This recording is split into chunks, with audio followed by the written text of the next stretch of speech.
Merci beaucoup de choisir Entrepreneur Télévision pour vous informer. Madame, Messieurs, bonsoir et bienvenue à vous dans ces bulletins d'information. Le projet de loi de finances pour l'exercice 2025 présenté hier jeudi à l'Assemblée nationale par la Première ministre Judith Souminois est déclaré recevable par le député national et l'envoie à l'ECOFIN pour un examen approfondi. Le détail avec Serge Kayembe. Ça passe pour la Première ministre à la Chambre basse du Parlement. L'Assemblée nationale s'est prononcée tôt ce vendredi 1er novembre sur la recevabilité du projet de loi finances pour l'exercice 2025. À une majorité écrasante, l'Assemblée nationale a dit oui au test proposé par la chef du gouvernement. Le projet de loi de finances pour l'exercice 2025 se présente avec un budget équilibré tant en recettes qu'en dépenses. J. Toulou Kasumi, le Premier ministre. C'est avec un profond sentiment d'honneur et un sens aigu de responsabilité que je m'adresse à vous aujourd'hui au sein de cette auguste Assemblée pour vous présenter le projet de loi de finances pour l'exercice 2025.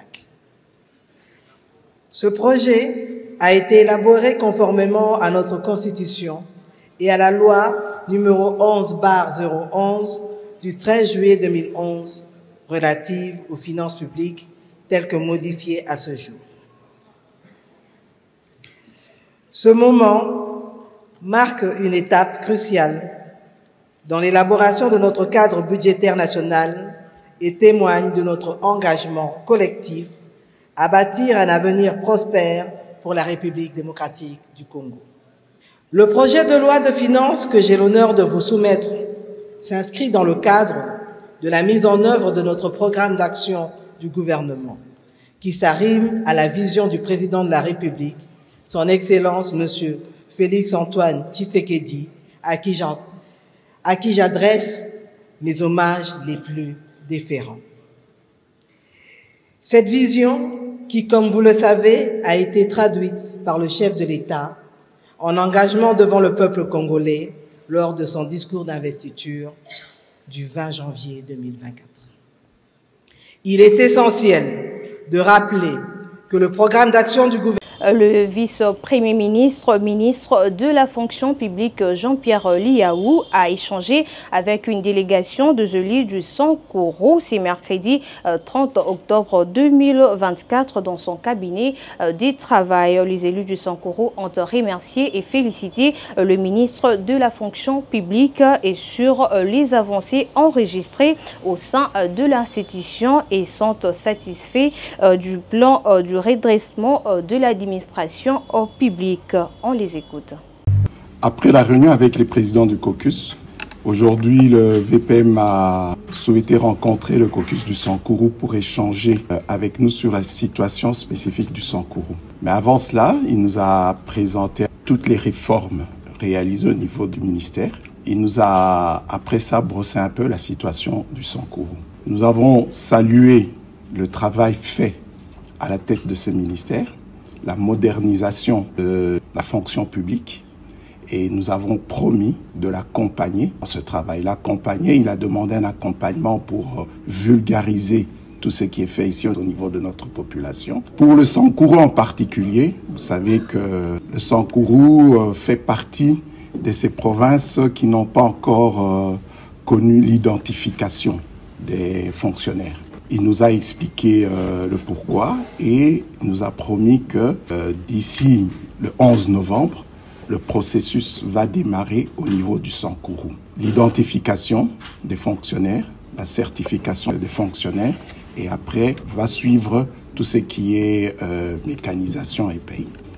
Il nous a aussi communiqué le nombre de mécanisations effectuées jusqu'à présent sur l'ensemble du territoire depuis 2021, donc son arrivée à la tête de ce ministère, jusqu'à fin 2024. Nous avons aussi échangé avec lui sur la situation particulière du Sankuru où il y a beaucoup de fonctionnaires élagués de la liste. C'était une des préoccupations principales des élus du Sankuru. Là aussi, il nous a expliqué le pourquoi et il a promis qu'on va réintégrer ces fonctionnaires d'ici fin octobre et le processus va se poursuivre. Les élus ont posé toutes les questions en tant que député national. Il nous a répondu, il a clarifié la situation. Nous avons reçu aussi la bonne nouvelle qu'il prépare une descente sur le Sankourou pour lancer la campagne d'identification, mais aussi d'intégration des nouvelles catégories dans la fonction publique. Il y a un dernier point important, il nous a informé qu'il y aura bientôt l'installation d'une antenne Sensap au Sankourou. C'est une très bonne nouvelle pour nous parce que nous pensons que l'antenne Sensap au Sankourou permettra une proximité avec les fonctionnaires et ça résoudra beaucoup de problèmes. Sur ce point-là, nous pensons que pour ce premier échange avec le ministre, on a eu les bonnes réponses. Nous reviendrons encore pour d'autres points.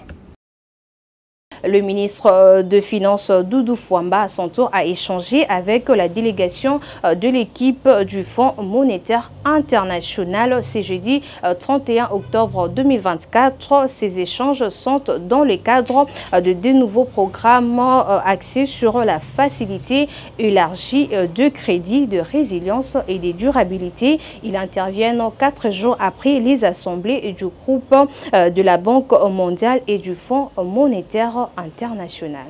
Une réunion présidée par le ministre de la Justice et garde des Sceaux Constant Moutamba sur la problématique de l'approvisionnement électrique de Kisangani dans la province de la Chopo. Cette réunion a connu la participation de la délégation de personnalités du pays, dont le ministre de Ressources hydrauliques, le ministre du portefeuille, le directeur général de la SNEL et tant d'autres personnalités. La réhabilitation de l'hydroélectrique de Chopo 1 et la construction de Chopo D étaient au cœur des échanges.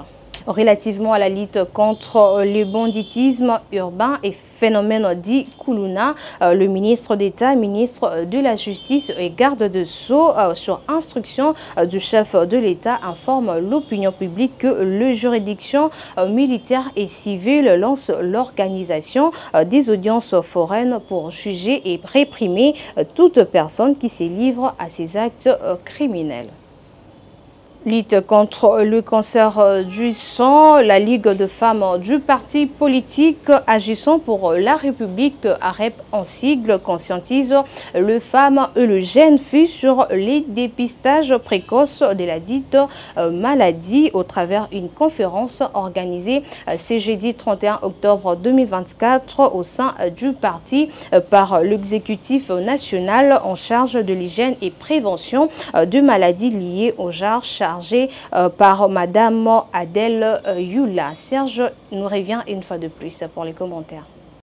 Organisé par l'exécutif national en charge de l'hygiène et prévention de maladies liées au genre et la Ligue nationale de femmes de la REP. La dite conférence avait pour but sensibiliser le maman et les jeunes filles arépéens sur le dépistage précoce de cancer de sein, mais aussi les apprendre les mesures préventives à cette maladie dangereuse. Dans son allocution, Madame Adèle Youla, secrétaire exécutive nationale en charge de l'hygiène et prévention des maladies liées au genre, a tout d'abord félicité l'autorité de référence de son parti politique, M. Guy Londomboyo, pour son couronnement comme ambassadeur de la lutte contre le cancer de sein. Elle a remercié le secrétaire général, Maître Richard Kamikalele, pour sa présence dans cette grande manifestation de mamans. Excellence, Monsieur le ministre d'État, ministre de l'Aménagement du Territoire, malgré qu'il n'est pas là, et l'autorité de référence du parti politique AREP. Camarade le président Aïe, malgré qu'il n'est pas là, il est en route. Camarade secrétaire général, camarade arépienne, distingués invités à voter de ses qualités respectives. Au nom du secrétariat exécutif national en charge de l'hygiène et prévention des maladies liées au genre, je tiens à vous remercier pour votre présence à cette journée de vulgarisation sur la prévention du cancer du sein. Nous tenons à remercier les autorités du parti pour l'appui matériel, logistique et financier qui a permis de bien préparer et organiser cette activité.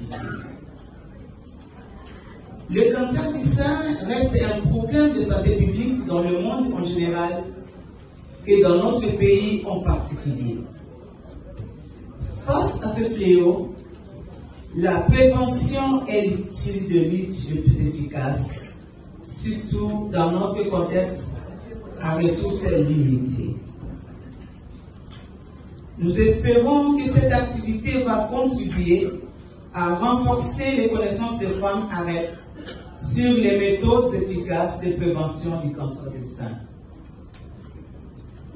AREP étant un parti national, notre plaidoyer auprès des autorités est de mobiliser encore plus de ressources pour l'organisation des activités similaires en dehors de Kinshasa en faveur des femmes du parti, surtout pour celles qui vivent en milieu rural avec un accès limité à l'information sanitaire. Encore une fois, merci à toutes et à tous pour votre présence et participation à cette journée de vulgarisation. Je vous remercie. Prenant la parole en dernier, le secrétaire général du parti, Maître Richard Kamikalele, a sensibilisé le moment de pouvoir prendre en compte tout ce qui était dit dans cette réunion. Et il a promis de pouvoir les accompagner tout au long de cette lutte. Référence son excellence Gilwa Domboyo, Oyo, Bisonstobi Kazali, membre du gouvernement. Dans le moment Oyo, Bato Balami, télévision, Bomoni, il y a un rôle. Merci Minimo Kana, vraiment manqué à Wana. Au sein de la MO, on dit qu'il une semaine de l'équipe, on va le tout dans maman, sur la monnaie, il faut que ça va jeune fille, c'est très important. Je pense que je sais que Souka Awa pour la Lelo, la combat autorité de référence, la combat présent à Iazali Awa, a déclaré close activité pour la Lelo. Merci beaucoup. Et en sport, pour finir, le basket club Show Sport a défendu le couleur du sport et qualifié à l'élite 16 qui est la dernière étape pour accéder à la phase finale du Basketball Africa League 2025. Très satisfait de cette performance, le ministre de Sport et Loisirs Didier Boudimbo félicite les dirigeants, les encadreurs techniques et les athlètes du basket club Show Sport et réitère sa détermination et celle du gouvernement de la République à les accompagner jusqu'au bout de cette campagne. Voilà, madame, messieurs, c'est tout pour ce bulletin d'information. Peu importe les circonstances, restez toujours heureux. Merci.